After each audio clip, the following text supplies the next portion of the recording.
It is my distinct pleasure and honor, ladies and gentlemen, fellow citizens, from the great state of Missouri, the next President of the United States, Blake Ashby.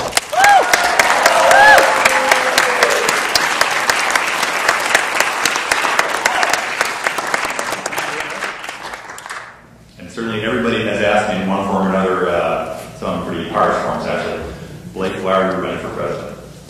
And I guess the answer, the reason I'm running is because I've had such a great life. You know, I am from the Midwest, from a middle-income family. I went to college some, I dropped out, but I've gotten to do pretty much anything I wanted to do. You know, I had a chance to buy a film and recording studio in the city of St. Louis in the mid-90s. You know, it was a great opportunity. I lost a lot of money. I had a chance to start a phone company in the late 90s with a group of people. It was a great opportunity. We made some money. At every juncture, I've had the opportunity to do what I wanted to do. I've had the opportunity to pursue my specific dreams, and that's a wonderful thing. And certainly a big part of that are to my parents. I had great parents. I had the junior work leader that you want to have. You know, my parents told me they loved me every day. They were always supportive of me. They taught me to respect myself and respect other people. And while they encouraged me to be realistic, they encouraged me to never hesitate to try what I wanted to try. And that's a wonderful thing. But also, part of the reason that I've been able to do what I do is that I do try. I actually believe in the American dream. I actually believe in the concept that you can do any damn thing you want in this country if you've just got the guts to try. And that's a special thing to me. When I look around, you know, and when I talk to people, that is a rare thing. The United States of America, to my mind, was founded on one belief, and that is the belief that all men and women are created equal. Andrew read a part of the Declaration of Independence earlier. That line, we hold these truths to be self-evident, that all men and women are created equal. That is perhaps the greatest line ever written in a political document ever. Because if you look back through history, very few countries have been based on the idea of the equality of the individual. Far more prevalent is a system in which a few people are assumed to be able to choose, most people are not assumed to be able to choose. But that is a unique idea throughout history, the idea that all men and women are created equal. And equality is not equality in size or intelligence or work ethic. The way we are equal is that each person is best able to know what is best for themselves. Each person is best able to know where their specific satisfactions would lie.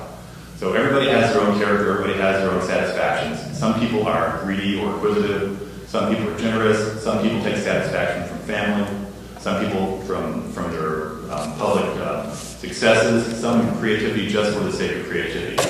Each individual has a character. Each individual is best qualified to know what will satisfy that character. Each individual is best qualified to choose the course of their life.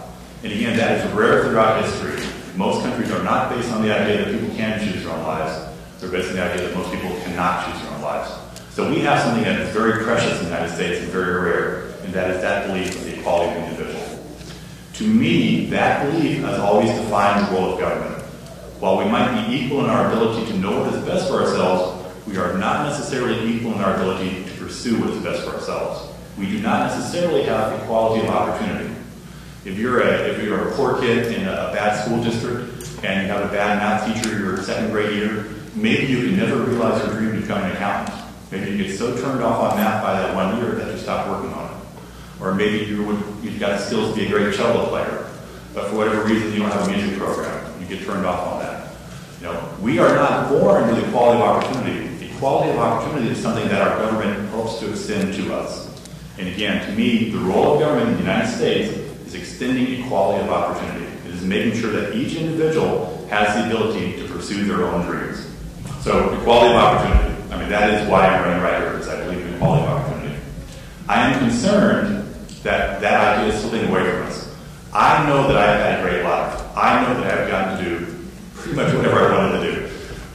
Don't have any grandkids yet from my parents. But, again, I've gotten to pursue the dreams that I wanted to pursue, to try the businesses, almost anything I wanted to do, I've got to try. Hasn't always worked, but I've got to try. I worry that we are losing that we are slowly slipping away from the idea of the equality of the individual and the equality of opportunity as a role of government. I know that we have freedom now, but will we have as much freedom 10 years from now or 20 years from now? Will the next generation be able to have the same level of control over their lives that we have had over our lives? If we look 40 years down the road, will our grandchildren be able to choose what they want to do. And it is a frightening thing, because again, this is rare throughout history. The idea that people can actually control their own lives is rare and very rarely happens. If we don't pay attention to it, it will go away. If we do not consciously work to extend equality of opportunity, we will eventually lose that equality of opportunity. And I feel like it's slipping away right now. I feel like, if you look around, people are graduating from college with hundreds of thousands of dollars of student loans. They've lost some ability to control their lives. If somebody has a healthcare crisis, they might be forced into bankruptcy. They've got less ability to control their lives. I can look at many specific ways and think that these people somehow have been denied equality of opportunity. And again, that is a very frightening thing for me. One of my frustrations is that I do not feel the traditional political systems are addressing these issues. I don't feel like the campaigns today in this presidential election are talking about equality of opportunity or talking about the hard issues facing our country. Instead we get stories about how much John Edwards paid for his haircut. We get stories about whether or not Hillary Clinton should be showing cleavage when she talks in front of the Senate. And we get a lot of stories about who's raised the most money. So instead of talking about the important issues to our country, we talk about the horse race. We talk about politics as a separate thing. We don't necessarily talk about what's good for the United States of America. And undoubtedly there are many reasons why this has happened. Part of it is just the process of politics itself. Government, in my mind, should not be a leading institution. It should be a responding institution. And each generation faces different challenges. But the fact of the matter is that what government needs to do changes over time. What was appropriate in 1880 might not have been appropriate in 1920 or in 2007. But whenever government responds with a policy, it creates an entitlement. It creates a group that expects to get that benefit from government. And so what inevitably happens over time is that a policy that might have started for national interest eventually becomes a special interest. It no longer benefits the United States as a whole, it benefits a very narrow group of people. And the political system that we have is tied to special interests. And I don't say that in a bad way. I fully support unions, I fully support corporations. These are special interests that are part of our country, but we also need to recognize that as time goes on, we become further and further removed from doing something that's good for the nation as a whole, and more tied into providing just an economic benefit to a very narrow group of people. So part of it is just the evolution of government. Government policies that start off benefiting all wind up benefiting a few. But I also think there are other issues. I am concerned that there are people on the right wing that do not actually believe in the equality of individuals. They do not believe that most people have the ability to rise above their animal passions and actually control their lives. They just don't believe that we're free and equal. And to a degree, I think that same thing happens on the left.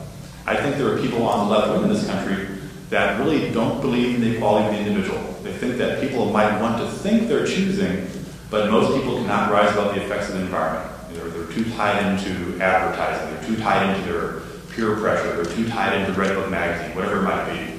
But so there's a part of our political spectrum that believes that most people are actually sheep, just led from pasture to pasture. And at the end of the day, all of these things take us away from the idea of the equality of opportunity. All of these things make it harder for us as citizens to look at the actions of government and judge them against the standard of extending equality of opportunity. And that is bad for our country. It's just hard for me to stress how bad that is, because government is a limited institution. We can only spend so much money on health care, we can only spend so much money on transportation, we can only spend so much money on government. It is a finite resource. If we are spending money advancing narrow self-interest, we have less money to spend to advance national interest. If we are spending money to subsidize a group that might have needed it 40 years ago, we have less money today to extend equality of opportunity. Even on the right-wing side, if you don't actually believe that people can choose, you don't try and shape government policies to help people choose. Instead, you just try and make government as inefficient as possible in hopes that it goes away. On the left, if you don't think people can rise above the effects of the environment, you don't try to help them rise above the effects of the environment. Instead, you try and find ways that government can make people more comfortable or protect them from harm or danger. And certainly, many of the goals of protecting people from harm also give people greater freedom. But it is a truism. If government is using the environment to shape people's actions, government cannot also help people rise above the effects of the environment. We need to be explicit in having government extend equality of opportunity, and we need to recognize that freedom can be harsh. having the chance to try means you also might fail. I mentioned earlier that I'd been involved in a film and recording studio. I lost every dime I had. I wound up living down in the place. It was a failure. I lost all my money. It took 2 years of my life. But I had the chance to try, and that's what counts. And so, again, the regular political parties are not doing a good job of addressing the need for equality of opportunity. And that frightens me because, again, in my mind, it is an obligation of the United States to ensure that each generation has the ability to choose their own lives, that each generation does have the freedom that we have had. So why am I running? I'm running because I don't think the political parties here and now are doing a good job of talking about this. And unfortunately, there are some hard choices our country has to make. Our generation is not alone in having to make hard choices. Each generation needs to reinvent government. Each generation needs to look long and hard at the programs in place and the programs that are being proposed to see whether they actually advance equality of opportunity here and now. Do they actually make the country as a whole better, or do they advance a narrow self-interest? And so at the end of the day, one of the things we need to do is we need to look at the special interests, and we need to ask them all to take a step back. We need to ask them to give a little bit back to the system and recognize that what might have made sense, a farm subsidy that might have made sense in 1930 doesn't make sense in 2007. Or a corporate export program that might have made sense in 1970 doesn't make sense now. We need to continually reevaluate government, and we need to make sure that all of our resources are directed toward extending equality of opportunity. So in this campaign, I am going to say those hard things that I think are not being said. And they are hard things. This is harsh to say, but if we make abortion illegal, there will be more children on welfare, and that's going to take money away from other opportunities. We talk about coal versus nuclear energy. That's a hard choice. Nuclear energy is a hard choice and not very agreeable for many people, but ultimately it is our best chance to reduce our dependence on fossil fuels like coal. And the hard choices are not just at the policy level, they also extend at the individual level. There's a phrase, with freedom comes responsibility. We used to say it a lot in American schools. I don't go to school much, but I don't hear that as much anymore. But certainly we are a compassionate country, and we will always have a safety net. Those people that truly cannot choose for themselves, we need to make sure that they're able to live and they don't die. But there's also kind of a gap in between there. How does our society handle people who can choose their lives, who could live responsibly, but choose not to do so? I've done a lot of different things in my life, lived in a lot of different places. And I know a few people that have kind of lived the rock and roll lifestyle.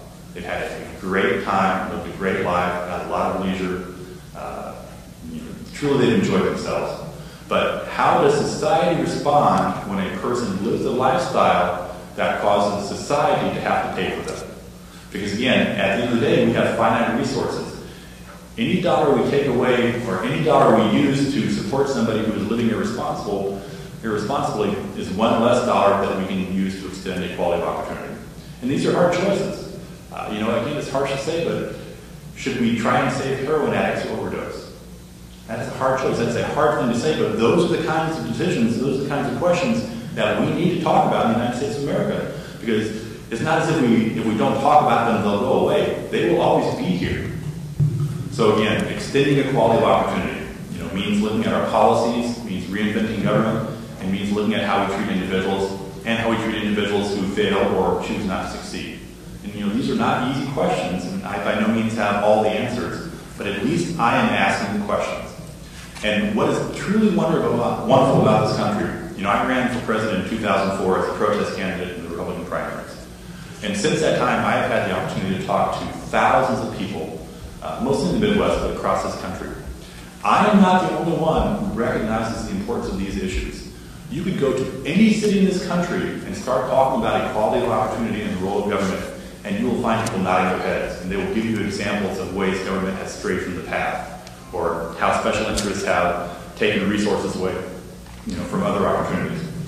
The people of the United States understand these issues, and they know how important they are. But what is happening is that while the voters might understand these issues, the political leaders are not addressing them. Because, again, at the end of the day, it's hard for a Democrat or a Republican to go to a special interest and say, I know you've always gotten this, but you can't have it anymore because it doesn't benefit all of us. Unfortunately, ethanol production is a perfect example. We're spending a lot of money to support ethanol. It's not economically viable. Nobody's standing up and saying government shouldn't pay for ethanol. because they would upset the Iowa farmers, and that's where the early elections are, and the cycle continues. So I am saying those hard things, but nothing unique. I'm saying things that people across this country are saying. So we have a gap here. We have a population in the United States of America that is willing to talk about the hard decisions. We have a population that is brave enough to stand up and say, we can't save everybody. We can't support everything. But there is a gap because at the level of our political leadership, there is cowardice. We do not have our leaders standing up and talking about these issues. We do not have them saying the hard things. They're too afraid of offending somebody, or too afraid of losing a special interest vote, or their money, or their endorsement. You know, unfortunately, our population is braver than our leaders right now, and that's not the way it should be. So I am running because I think we have a chance to change that. I think we've got a chance to take a 2x4 and whack the political establishment across the nose and say, pay attention. Pay attention to these issues because they matter. They matter to our country and to our future. So imagine if all of you went home tonight and emailed 20 friends and said, hey, check out this guy's website. I don't agree with everything he says, but at least he's talking about the hard issues. And if they emailed 20 friends, if suddenly there are tens of thousands of people across this country visiting my website and talking about maybe putting me on the ballot, that will get the attention of the political establishment. That will prove to people that we actually care about what's happening in this country, that we really do want these issues to be talked about, that we are tired of horse race politics, we are tired of special interests dictating what happens and what doesn't happen. And, you know, I hate to sing loud to Republicans, but the Republicans, unfortunately, are doing more to cut off the debate right now. They do live in this little fantasy world where they're saying things they really don't believe. They don't stop saying them. So the other thing that I am asking all of you to do is when a Republican says something that is truly out of left field, say to them or say after the fact, that must have been one of those crack-smoking Republicans. You know, the next time you hear a Republican say, global warming doesn't really exist, say, that must be one of those crack-smoking Republicans. Because the more we can highlight the degree to which the Republican Party has left reality, the better chance we have of getting them back into reality. And if we can get the Republican Party back to reality, we've got a much better chance of having a real political debate. I am deathly afraid that the Republican Party is going to keep on living in this little fantasy world, attacking the Democrats anytime they try to say anything halfway real, and we'll wind up again with no debate and no direction for our country. And this is a critical election for our country. I mean, truly, this is one of those elections we look back on and think this has decided the course of our country. If we can whack the political establishment across the nose and get them talking about these issues, and I will get them covered to talk about these issues, because I will say it in the harshest way possible. And even if they have to come back and say, well, he's a little extreme, but we have to talk about it, and here's how, it will make it easier for the mainstream candidates to talk about the issues that matter for our country. It'll make it easier for Republicans and Democrats to talk about extending equality of opportunity. You know, the Republican Party, I said in the video, seems to have perfected the language of individual responsibility. They talk about it, great, but the fact of the matter is they don't pursue it on the policy front. If we can get the Republican Party back to reality and get the Democrats talking about these hard issues, you know, we have a chance to again get government back on track. We have a chance to again make government a tool to extend equality of opportunity. Equality of opportunity is not just a vague philosophical concept. It has a material impact on the future of our country. The United States of America is by far not the only country that has ever enjoyed a greater level of freedom than other countries. You can look back on the African trading nations, you can look back on Persia, China at one point, Great Britain, Rome. There have been many countries throughout history that have risen and achieved some level of greater freedom. All of those countries had one thing in common, and that was the fluidity of the culture, the fluidity of the economy. And when I say fluidity, what I mean is that there's a constant churning of people in that country. Potential does not respect class lines. Potential does not respect racial lines or sexual lines. In any country, potential is spread throughout that country. It could be a dirt poor person who's going to be the next Albert Einstein. You just don't know. The health of the country, the countries that have risen, have done so because they have been able to tap into every part of their society. In ancient Rome, at one point it was possible to be a foot soldier and become, eventually a general and a senator. You could rise from nothing to be one of the most powerful people in Rome. And that is why Rome rose. And that is also why Rome fell. Because there is a tendency in any culture that does well to calcify. The people that make it to the top want to make sure they stay at the top and their children stay at the top. And I certainly understand why every parent wants to protect their children, but at the end of the day, the health of our culture is dependent on a constant revolution, a constant overturning of the class structure. The government should no more guarantee that a poor person becomes rich than guarantee that a rich person never becomes poor. If somebody has money and does something stupid, they need to lose that money. That is how the system is supposed to work. So, the United States is in a rare position. We actually have a chance to create a permanently churning class structure. We actually have a chance to, in some ways, cheat history by continually tapping into all parts of our society. As long as our government extends equality of opportunity, there will always be another poor person down there with a great idea or a better work ethic. There will always be rich people who are lazy and eventually see their money dissipate. That is the way it's supposed to be. As long as our government takes the time to extend equality of opportunity, we will do fine as a nation. As long as we, United States citizens, push our government to do that, we will be fine. So again, equality of opportunity is what government is supposed to be doing, and that is why I'm running. I am running because I'm concerned that we are losing that focus of government on equality of opportunity, and once it's gone forever. But I have to say, if we can continue this process, if we can make sure that future generations have the same choices we have, that people 40 years from now have the same ability to control their lives, that they can get a good education, that they can participate in the economy, the United States of America, in my mind, is the greatest nation in the world. It really does have a lot of opportunity. People can complain about this or complain about that. We have more right to complain than almost any other country. We have more ability to choose the course of our life than almost any other country.